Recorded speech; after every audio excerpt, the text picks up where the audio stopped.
Recoucou, donc nous sommes toujours le lundi 23 janvier 2023. J'espère que vous allez bien.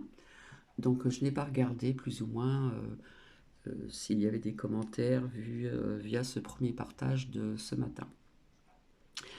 Alors là, je viens vers vous pour vous faire écouter les ressentis, etc. du premier film d'Avatar. Je vais vous faire écouter deux versions. Donc, il va y avoir une première version là tout de suite. Et puis, en fin d'après-midi, je vous ferai écouter une autre version des ressentis de certaines personnes sur le film Avatar. Là, nous allons écouter, euh, comment dire, un monsieur qui va s'exprimer, qui va dire ce qu'il en pense, ses ressentis, etc. du premier. D'accord. Et puis, et une autre version également, donc en fin d'après-midi, sur ce film Avatar, le premier et le second aussi qui est sorti, puisqu'ils vont faire encore des suites. Voilà, j'ai découvert ça tout à l'heure, j'avais envie de vous le faire partager, puisque j'ai le temps aujourd'hui. Et par contre, je reviendrai, parce que je ne veux pas tout mélanger, sur deux points. Je vous avais parlé de nouvelles technologies. Donc, j'ai une amie, Marie, qui m'a dit quelque chose. Donc, je vais vous raconter un petit peu ceci. Et puis, ce que j'avais vu aussi à travers les oracles. Donc, je ferai ça à part. Hein. Je ne vais pas tout mélanger. Je ne vais pas blablater pendant très longtemps. Je vous souhaite une bonne écoute. Après, si vous voulez mettre des commentaires, c'est à vous hein, de voir un petit peu. Donc, deux versions différentes. Donc, une version là, à l'instant T maintenant. Et en fin d'après-midi, j'ai demandé aussi, bien sûr, à cette personne si je pouvais partager aussi cette deuxième version euh, de ce film Avatar et la seconde suite que j'ai été voir, dont je vous ai dit que c'était très... J'ai trouvé ça très violent par rapport au premier. Il y avait des belles prises de vue, etc., sous l'eau, nanana, etc. J'avais trouvé ça beaucoup plus violent que le premier. Donc je vous souhaite une bonne écoute. Ce genre de vidéo. Alors je suis vraiment heureux de commencer avec Avatar. Pourquoi Avatar? Parce que bien sûr le numéro un, le premier épisode est ressorti en salle au mois de septembre pour préparer la population mondiale à la sortie très très attendue du numéro 2, 3, 4, 5, etc. à partir du mois de décembre de cette année. Et aussi parce que bien sûr c'est un film qui non seulement a battu tous les records au box-office mondial, c'est le film le plus vu du monde, mais surtout c'est un film qui a eu un écho et qui a touché énormément toutes les personnes qui ont une sensibilité spirituelle. Alors j'ai décidé de faire cette vidéo pour partager avec vous 6 points très intéressants que j'ai relevés dans l'histoire d'Avatar, qui moi en tant qu'Essénien m'ont énormément marqué. Je vais vous expliquer pourquoi.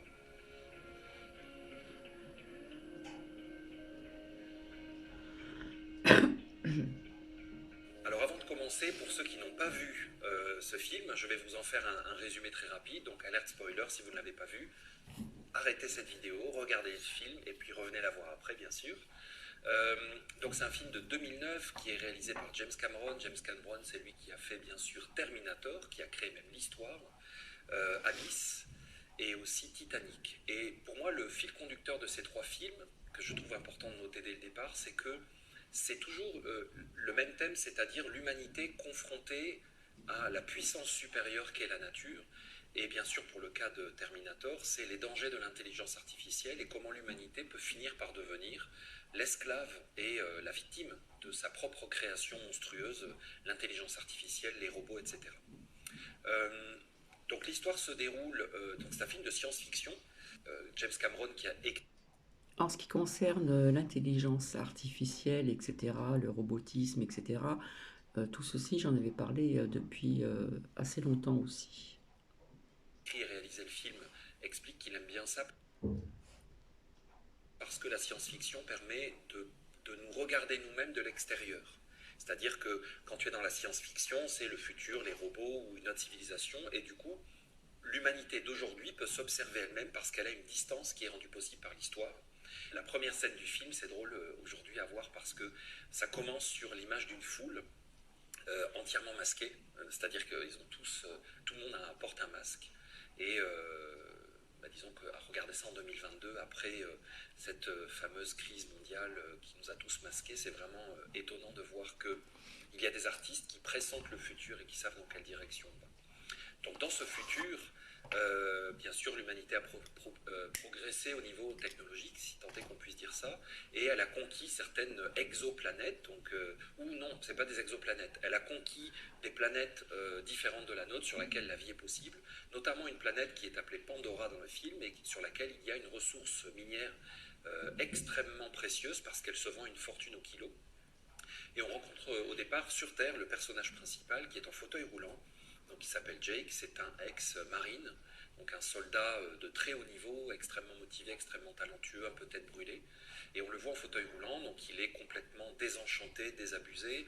On apprend tout de suite que le gouvernement ne va pas lui permettre de bénéficier des technologies qui lui permettraient de marcher à nouveau. Donc quelque part, il est désenchanté et trahi par son pays, qu'il a servi, pour lequel il s'est sacrifié, qui finalement le traite mal, l'ignore et le rejette. Donc on a une personne qui est handicapée, blessée, très idéaliste quelque part, parce que c'est un homme qui a accepté de mettre sa vie en danger pour sa patrie.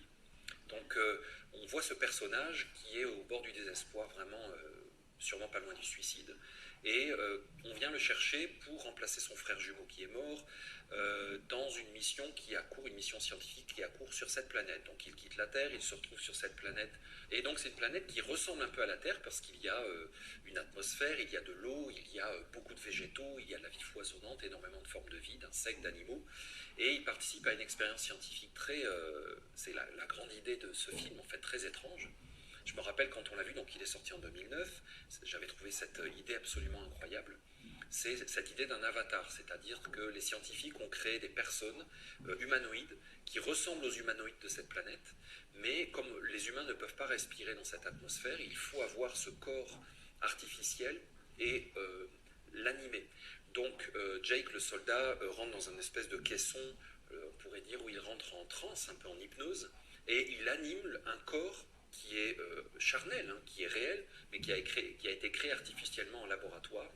Et il peut ainsi rentrer en interaction directe avec l'environnement de Pandora sans problème d'atmosphère respiratoire. Et en fait, c'est une expérience scientifique, il doit rentrer en contact avec les populations locales, etc. Et en réalité, dès le départ, comme c'est un ex-marine, un soldat de l'armée américaine de très haut niveau, il se fait coopter par un colonel de l'armée qu'on pressent dans le film très étroit d'esprit, très belliqueux, très agressif, vraiment dans tout le côté négatif de l'armée. Il se fait coopter par ce colonel qui lui demande un peu en aparté d'espionner pour lui les natifs, les autochtones de la planète Pandora et de lui rapporter tout ce qui se passe. Et donc en fait il se retrouve dans la situation un peu d'un agent de la matrice parce qu'il fait partie officiellement d'une mission scientifique qui n'a pas de but négatif, dangereux pour la population. Et en réalité, il rapporte les faits et gestes des autochtones pour le colonel, qui lui prépare une attaque, une invasion, pour le bénéfice de l'industrie minière qui mine Pandora, qui recherche du minerai qui coûte une fortune. Donc, pour faire une histoire courte, ils partent en expédition, ils se perdent, ils rencontrent la fille du chef d'une tribu d'autochtones, donc c'est des créatures qui s'appellent les Navis. Et bon, bien sûr, elle est très belle, ils vont tomber amoureux. Elle veut le tuer parce qu'elle sait que c'est un faux individu. Elle sait très bien qui sont les scientifiques humains qui ont fabriqué ces faux corps pour leur ressembler et qui en réalité ont des mauvaises intentions. Elle veut le tuer, mais au moment où elle va le tuer, arrive un signe, c'est-à-dire qu'il y a des petites créatures qui sont, pour ces indigènes de la planète Pandora, considérées comme des messagers de la divinité de la planète, nous on dirait la mère Terre, donc ça serait la mère Pandora, la déesse Pandora. Il y a ces créatures qui viennent se poser sur l'avatar bleu de Jake et qui signifie qu'il est spécial, qu'il est particulier, qu'il a un destin particulier, une mission. Et donc elle ne le tue pas, elle le ramène dans sa tribu. Ainsi, il continue à vivre avec eux tout en régulièrement se réveillant dans son corps physique de soldat handicapé dans la base et revenant régulièrement en perdant conscience physiquement pour réinvestir son avatar. Donc on a ce va-et-vient entre la conscience qui se déplace entre son corps physique d'humain dans la base et son corps artificiel, mais organique quand même, hein, il est fait de chair et de sang de ces autochtones bleus. Et en fait, ça dure plusieurs mois. Et pendant plusieurs mois, il joue à ce petit jeu de récolter des informations pour l'équipe scientifique, vivre avec les autochtones, apprendre leur langue, apprendre leurs coutumes, leur façon de chasser, et régulièrement, dans la base en tant qu'humain, transmettre au colonel toutes les informations, les secrets, les organisations, notamment comment, parce que cette tribu de Navi vit dans un immense arbre absolument gigantesque. Je sais pas, il doit faire 300-400 mètres de haut, enfin c'est d'autres repères que sur la Terre. Et il leur explique comment ils sont installés, et évidemment en dessous de cet arbre il y a une ressource minière colossale. Donc les humains qui sont installés sur Pandora ont pour de toute façon objectif de détruire cette population, raser l'arbre bien sûr, et creuser pour extraire les milliards et milliards de dollars qui sont sous forme de minerais en dessous. Donc il trahit en réalité la tribu qu'il a intégrée. Et bien sûr, quand ils se rencontrent, il est trop tard, les bulldozers arrivent. Comme il a trahi tous les secrets de la constitution de cet arbre, ses points faibles, l'armée lance une attaque massive au cours de laquelle il est blessé. Il y en a qui sont tués, enfin c'est vraiment une scène catastrophique. Et finalement, à la fin du film, donc méga alerte spoiler, si vous ne l'avez pas vu et si vous voulez le voir, faites pause. À la fin du film, toute la tribu l'intègre comme l'un des leurs, vraiment un être particulier missionné, reconnu par la planète Pandora comme une divinité.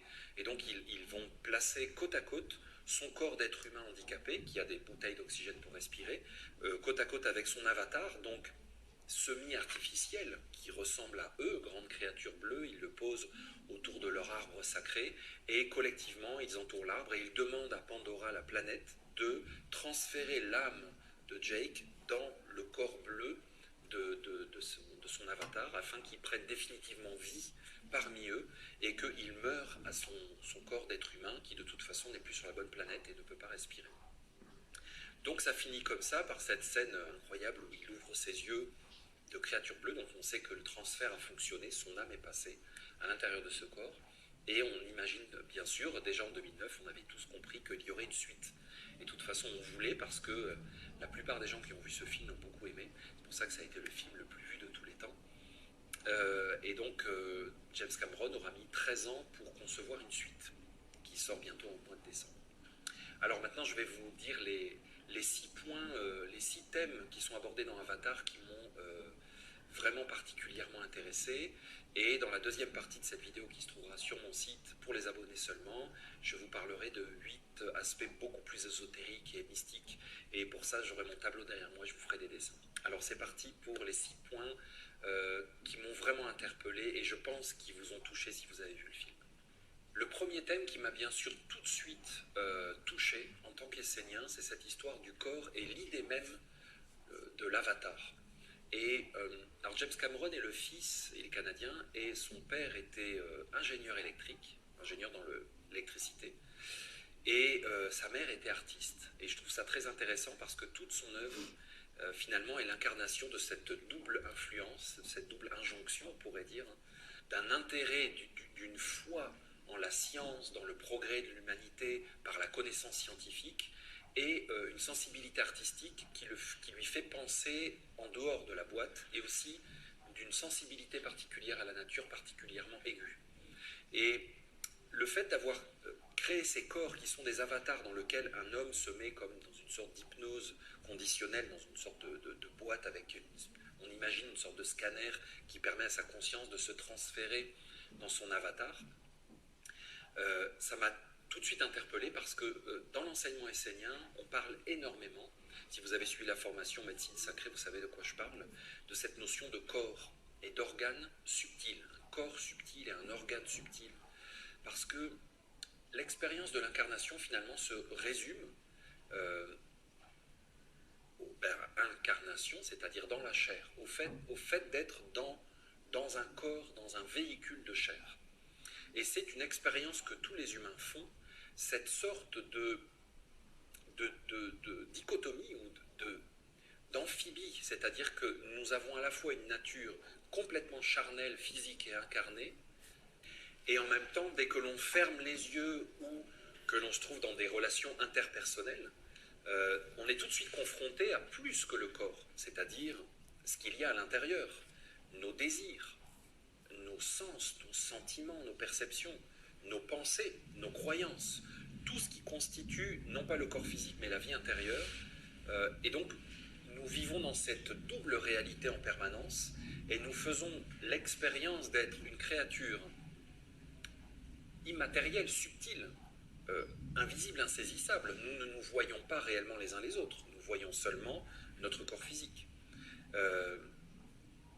D'être à la fois cet être, mais confronté à la réalité, la responsabilité, l'engagement que signifie avoir un corps physique et être en interaction avec la matière. Donc ça, j'ai trouvé ça intéressant parce que ce personnage de Jake est handicapé. Ça veut dire qu'il n'a plus ses jambes, il a été blessé à la guerre, et on comprend la souffrance qu'il a parce que c'est un jeune homme, et donc il va passer tout le reste de sa vie comme un demi-humain, à ne plus pouvoir jouir de toutes les capacités de son corps physique. Et d'ailleurs, c'est la première chose qu'il fait lorsqu'il rentre dans cet avatar bleu de cette planète Pandora. Il se met à courir comme un fou partout parce qu'il retrouve des sensations de ses jambes. Et j'ai trouvé ça très pertinent parce que ça nous permet de nous poser tout un tas de questions. Jake est un être humain avec une double motivation, c'est-à-dire qu'il a sa propre expérimentation personnelle de l'interaction avec la planète, la nature, les autres créatures autochtones, et en même temps l'injonction du colonel de l'armée qui lui dit espionne parce que finalement ce sont des ennemis et nous allons devoir à un moment les dégager pour avancer dans le projet minier. Et donc il se retrouve lui-même une double créature, mais on le voit dans cette histoire, on le voit physiquement à l'extérieur. Et je trouve que ça a fait énormément écho à cette partie fondamentale de l'enseignement essénien, qui est un éveil à la conscience de notre être intérieur et un questionnement sur cette identité intérieure qui nous anime, sa puissance, sa réalité, qui finalement a le plus de pouvoir? Est-ce que c'est notre corps de chair ou est-ce que c'est notre vie intérieure? Comment l'un influence l'autre? Et justement, dans toute l'histoire du déroulement de ce film Avatar, on voit l'interaction entre un corps, ce corps créé, cet avatar, et Jake. D'ailleurs, à un moment, Jake se filme régulièrement avec une petite caméra pour raconter son expérience scientifique. Et à un moment, il dit qu'il ne sait plus qui il est. Parce que ce qui est du rêve, c'est-à-dire lorsqu'il est dans cet avatar en tant qu'une autre créature sur une planète qui lui est étrangère, devient plus réel que la réalité de ce corps mutilé, handicapé qu'il est physiquement en tant qu'humain. Et je pense que beaucoup d'entre nous qui sommes sur un chemin d'éveil spirituel, de récupération de notre conscience, de notre pouvoir de vie, nous avons pu passer par des phases où nous nous demandons qu'est-ce qui est plus réel. Est-ce que c'est ce monde extérieur avec ses actualités toujours plus terribles et dramatiques et déprimantes, ou toute cette réalité que nous pressentons, que nous percevons parfois, ou en laquelle nous croyons, et qui est beaucoup plus lumineuse, enthousiasmante, et on peut avoir parfois l'impression qu'elle est plus réelle, et puis parfois on est rattrapé par un monde matériel. Le matin, voilà, tu te lèves, tu dois monter dans ta bagnole, aller au taf, t'as pas envie, t'es dans un environnement que tu sais qui ne te correspond pas, et pourtant c'est cette réalité qui peut te réveiller tous les jours. Donc je trouve cet aspect-là du corps et de qu'est-ce qui est l'âme et qu'est-ce qui est le corps finalement très intéressant, et les enjeux sont très bien présentés dans cette histoire d'Avatar. Le deuxième point qui m'a interpellé, c'est que James Cameron a délibérément créé une planète luxuriante avec des formes de vie fascinantes. Donc James Cameron adore la plongée, il a énormément pratiqué la plongée, il est descendu dans les fosses Maria lui-même avec un engin, enfin, c'est un dingue de tout ça. Et il a créé beaucoup de cet univers de science-fiction, il a créé beaucoup de créatures luminescentes et avec des formes qui sont en fait issues de formes de créatures marines qu'il a transposées dans cet univers de Pandora. Et donc, en fait, ce qui se passe, c'est que nous, en tant que spectateurs, on trouve cette nature absolument enchanteresse et stimulante. On aimerait tous aller sur Pandora, marcher sur ces tapis de mousse qui s'éclairent dans la nuit, etc. Et c'est fort parce qu'il a réussi à créer une nature qui est différente de la nature terrestre qu'on connaît. Donc, à susciter un émerveillement, hein, tout nouveau, tout beau. Il stimule nos sens par la nouveauté. C'est un procédé classique de séduction. Et en même temps, il a placé des humains sur cette planète qui sont très rustres, qui sont très durs, qui sont là pour miner, pour raser, pour creuser, pour faire du profit. Et cet environnement aussi est extrêmement hostile. Il y a des créatures qu'on ne connaît pas, il y a une atmosphère irrespirable, il y a des choses venimeuses. Et donc il a créé un environnement qui est magnifique, mais extrêmement dangereux. Pourtant, à la minute où Jake, le héros, rentre dans son avatar bleu et prend un fruit, il est complètement sidéré par la beauté, par l'excitation, par la saveur. On peut lire dans son regard l'excitation qu'il a à pénétrer, à expérimenter ce nouvel environnement. Et il va de merveille en merveille, même s'il y a des côtés très dangereux. Et donc, ce contraste entre quelque chose qui est très beau, attractif, et pourtant très dangereux, et finalement, quand on réussit à le comprendre et à le respecter, extraordinairement intéressant, j'ai trouvé ça vraiment pertinent parce que le message que nous envoie James Cameron, qui est un des messages, je pense, qu'il a vraiment conçu délibérément, en tant qu'être sensible à la nature et qui a lu des choses sur le chamanisme, la spiritualité, etc., c'est la manière dont nous nous positionnons par rapport à l'environnement, à la terre, à la nature, qui va créer notre relation à elle. Et tant que nous considérerons que la nature est hostile, nous serons en opposition, en conflit, et nous serons dans l'incapacité d'entrer en relation. Et il veut vraiment nous envoyer un message sur notre attitude, que finalement, nous, hommes déracinés, complètement urbanisés, artificialisés, nous sommes devenus quelque part incapables d'entrer en communication intelligente avec l'environnement. Donc dès le début du film, quand Jake rencontre la fille du chef, l'héroïne en fait, dont il va tomber amoureux, il se bat pour sa survie et puis elle finit par tuer des animaux qui l'attaquaient. Et lui, il s'en réjouit, il dit c'est génial, on a réussi. Et elle lui dit tout de suite non, il n'y a rien de génial là-dedans, c'est triste, c'est toujours triste la mort, de devoir tuer quelqu'un c'est triste, il ne faut pas se réjouir, il n'y a rien de glorieux à ça. Elle lui envoie tout de suite un message très fort de respect de l'environnement. Et tout de suite on sent le contraste entre l'attitude de Jake, qui est un homme moderne, même du futur, urbanisé, qui entre dans un environnement, et elle, qui est une fille connectée, reliée à la nature, qui a une intégration à la nature, et par ce conflit, on voit le contraste. Et ce message, pour moi, est vraiment pertinent et très, très intelligemment délivré. Le troisième point que j'ai trouvé, qui m'a énormément touché, bien sûr, en tant qu'Essénien, c'est tout ce discours, on pourrait dire, environnementaliste ou écologiste, mais qui en fait est un discours qui a été repris de beaucoup de peuples premiers, de perception. C'est-à-dire que James Cameron a réussi à transposer dans ces peuples autochtones de cette planète Pandora imaginaire une attitude face à la vie, face à la nature, dont je viens de parler, qui est très clairement exprimée. C'est-à-dire qu'à plusieurs reprises, même la scientifique Sigourney Weaver, qui s'appelle Grace dans le film, elle dit les arbres sont tous interconnectés les uns aux autres sur cette planète et ils forment comme chaque arbre est un neurone qui transmet des informations à l'autre, et il y a dans cette planète, de manière prouvable, étudiable scientifiquement, une sorte de connexion avec plus de neurones que dans un cerveau humain, et donc la planète Pandora fonctionne comme un ensemble, un gigantesque réseau interconnecté de neurones qui se transmettent des informations, des expériences, des mémoires. Et donc il faut considérer la planète, la nature de cette planète, comme une créature dans son ensemble. Il faut quitter notre vision d'une vie fragmentée, avec moi, toi, lui, et retrouver la conscience qu'en réalité nous sommes tous interconnectés. Il y a plusieurs affirmations comme ça dans le film. On voit aussi un arbre, l'arbre des âmes, qui garde la mémoire de toutes les créatures vivantes. Il y a aussi le fait que dans leurs tresses, toutes les créatures, les navis, donc ces grands bonhommes bleus, ont à l'extrémité de leur tresse quelque chose d'organique avec lequel ils peuvent se connecter avec des animaux ou entre eux et accéder les uns les autres à une conscience. Donc ils peuvent partager la totalité de leur conscience. Ils appellent ça le lien.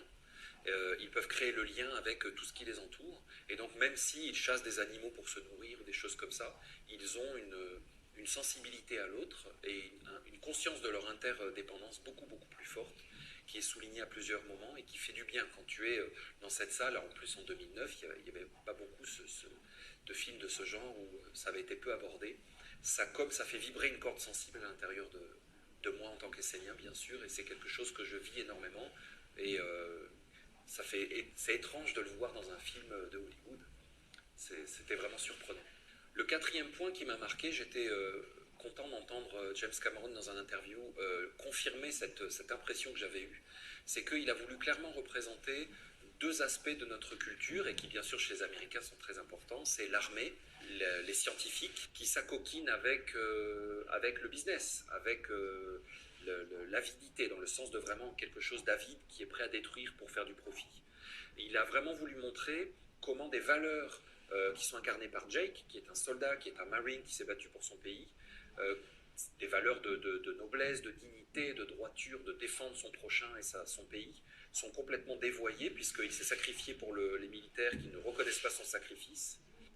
L'armée qui se met au service du minage, donc de cette compagnie minière qui se met sur Pandora à travers ce personnage du colonel, qui est prêt en fait à tout détruire pour être au service simplement de celui qui paye, donc l'aspect de mercenaire.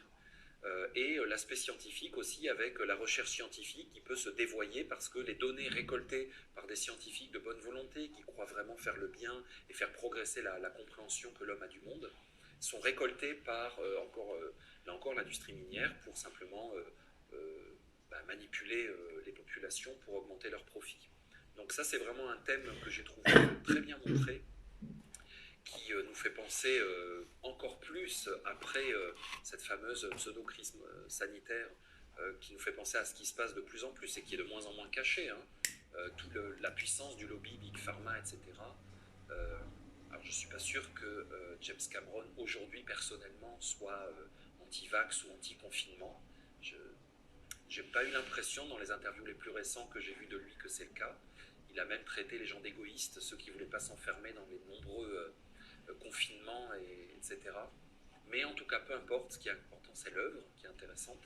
Et j'ai trouvé que le discours était clair, c'est-à-dire que c'est quelqu'un qui croit en la science, qui croit dans les valeurs de la chevalerie, même du soldat, mais qui voit le dévoiement et qui voit les dangers, qui a voulu nous les présenter lorsque ces deux choses importantes sont perverties et corrompues. Le cinquième point qui m'a vraiment marqué en revisionnant Avatar, que je n'avais pas vraiment vu à l'époque, c'était cette question du compromis. À quel point des peuples premiers qui vivent dans la nature, avec la nature, pour et par la nature, peuvent cohabiter avec une culture qui est basée sur d'autres valeurs et d'autres sensibilités. Et ça m'a ramené à deux autres films qui m'ont énormément marqué. Le premier, c'est Little Big Man en anglais, ça doit être Grand Petit Homme, je ne sais pas comment ça s'appelle en français, un film avec Dustin Hoffman, vous pourrez retrouver ça sur internet. C'est un film qui parle et qui finit par la bataille de Little Big Horn, qui est un film terrible et qui montre l'impossible compromis entre les autochtones d'Amérique du Nord et tous les traités, les fausses promesses permanentes du gouvernement américain et les trahisons permanentes finalement des Occidentaux qui sont venus s'installer et comment on s'est joué d'eux et on les a massacrés de façon assez terrible. C'est montré de façon assez crue dans ce film, notamment dans la grande scène de l'attaque finale. Et puis bien sûr le film La forêt d'émeraude de John Borman, avec cette histoire donc, en Amazonie d'un petit enfant blanc qui est kidnappé par une tribu amazonienne qui est élevée par des Indiens. Et il y a son père travaille sur le projet d'un grand barrage dans la forêt amazonienne. Ce double discours de cet enfant qui est plongé dans ce milieu complètement naturel en Amazonie et son père qui travaille à détruire le territoire de la tribu dans laquelle il grandit. Donc ça m'a vraiment rappelé ça et je me suis dit que ça ouvre vraiment une réflexion sur ce fameux compromis parce qu'on n'arrête pas de nous parler de transition écologique et de développement durable, mais quand on regarde un peu les motivations et qui nous parle de ça et qu'est-ce qui est fait dans ce sens, moi personnellement j'ai d'énormes doutes sur la validité de ces expressions. Et donc un film comme Avatar, moi, me fait penser qu'il n'y a pas de compromis parce qu'il finit avec l'expulsion des humains, la base ferme, l'exploitation minière est terminée et les humains retournent sur Terre et puis les navis, les autochtones de Pandora reprennent leur vie. d'avant. Et c'est un peu la leçon qui est donnée, en tout cas à la fin du premier Avatar, que finalement, il n'y a peut-être pas tant de compromis que ça, puisque même le héros quitte sa forme humaine pour pouvoir vivre une vraie relation complète avec la planète et la nature, intelligente de cette entité euh, subtile qui s'appelle Pandora. Le sixième et dernier point aussi, je ne l'avais pas vu en 2009 quand j'ai vu le film la première fois, mais il m'a vraiment sauté aux yeux lors du visionnement.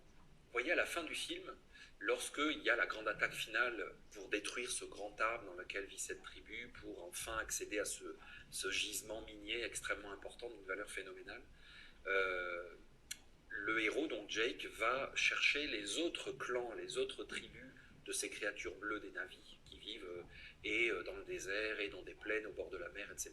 Je ne me rappelle plus exactement. Et ils se fédèrent en fait autour d'un commandement unique pour répondre à l'attaque d'un ennemi qui de toute façon est largement supérieur à leur capacité. Et ça m'a rappelé quand même très fortement ce que j'explique ici, qui s'est produit en Grèce et qui nous concerne encore aujourd'hui en Europe, mais pas seulement en Europe, en Amérique du Nord et dans tout l'Occident en général. C'est que lorsque l'Empire perse a attaqué la Grèce, les Grecs ont dû se fédérer pour faire face à un ennemi qui leur était très largement supérieur en puissance financière, humaine, militaire. Et finalement, c'était un peu un cheval de Troie, sans faire de jeu de mots avec la Grèce, mais c'était un peu un cheval de Troie, c'est-à-dire que en créant un empire en Perse, qui donc a une capacité absolument colossale de frappe, comme on trouve dans Avatar, toutes ces machines, ces bulldozers qui arrivent avec ces hélicoptères, ces bombes, etc., qui sont largement supérieurs aux arcs et aux flèches, on force des créatures qui ont un enracinement extrêmement local et direct dans la nature à se fédérer, c'est-à-dire à se concevoir eux-mêmes comme une entité supra-territoriale. Donc on crée une identité chez ces êtres qui ne dépend pas de leur lien avec la nature, mais de leur apparence. Par exemple, ce sont ces grands humanoïdes bleus, les Na'vi, et ils se fédèrent entre eux pour faire face à un ennemi commun qui sont les humains qui viennent les envahir et les détruire. Le cheval de Troie qui est contenu dans cette attitude, c'est qu'une fois que tu fédères tous ces clans, tous ces pays, parce que tu fédères des royaumes pour lutter contre un empire qui est beaucoup plus fort, la question qui va se poser tout de suite, c'est qui commande? Qui va commander l'armée collective rassemblée de tous les Na'vi, de tous les Grecs? Parce que c'est ce qui est arrivé, et on a créé la Ligue d'Athènes, la thalassocratie, qui a détruit les cités-États et les démocraties locales. Et la Grèce ne s'en est jamais remise. Et donc à chaque fois, lorsqu'un ennemi plus puissant nous attaque, nous avons besoin de nous fédérer, mais en réalité, nous tombons dans le piège de créer nous aussi un gouvernement supra-territorial, supranational. C'est le grand projet, ça a été le grand projet de Napoléon qui avait flairé l'émergence des États-Unis, du gros bloc chinois, asiatique, et il avait eu en tête ce projet de créer des États-Unis d'Europe avec un seul empire gouverné par une seule entité. C'est maintenant, bien sûr, l'Union européenne qui a été créée pour affronter, faire face aux États-Unis, dont finalement elle est la servante. Et je trouve que c'est intéressant parce qu'à la fin du premier Avatar, la question est posée, elle n'est pas posée par James Cameron dans le film, mais moi je me la suis posée. Et je me suis demandé, je me suis dit, c'est la première fois finalement que ces tribus se fédèrent. Qui finalement va gouverner tout ça? Quel être va prendre le pouvoir sur tous? Et ça va engendrer à l'intérieur de ces créatures, les Na'vi, euh, une nouvelle façon de concevoir le pouvoir et la domination sur l'autre, et une nouvelle conscience de leur pouvoir et de leur capacité à gouverner l'autre. Et c'est extrêmement dangereux. On a vu ça apparaître bien sûr dans l'âge de bronze, dont je vous parle souvent sur Terre. À partir de l'âge de bronze, à partir du moment où tu as des armes, tu peux gouverner et détruire l'autre. Et donc il y a de nouvelles formes de gouvernance, de nouvelles hiérarchies sociales qui se mettent en place. Et ça, c'est vraiment une bascule à l'origine de la création de ce qu'aujourd'hui nous appelons tout simplement l'Occident, les Nations Unies, l'Organisation mondiale du commerce, le progrès. Donc j'ai trouvé que ça, c'est émergent à la fin du premier Avatar, donc j'ai bien hâte de voir ce que nous réserve le deuxième Avatar. D'après ce que j'ai compris, ça va nous parler de l'eau, ce qui n'est pas étonnant parce que James Cameron est un fan de l'eau. Dans Abyss. Donc voici. Alors c'était donc par écoute bien sûr au niveau des ressentis de ce premier de cette première partie d'Avatar. Et puis donc en fin d'après-midi, je vous ferai écouter euh, un autre point de vue sur cette première partie et seconde partie donc d'Avatar. Voilà, j'espère que ça va vous apporter quelque chose. Euh, voilà, ça m'a tilté, donc j'ai découvert ça tout à l'heure et je suis là pour vous le partager. Voilà, je vous dis à plus tard et bisous bisous.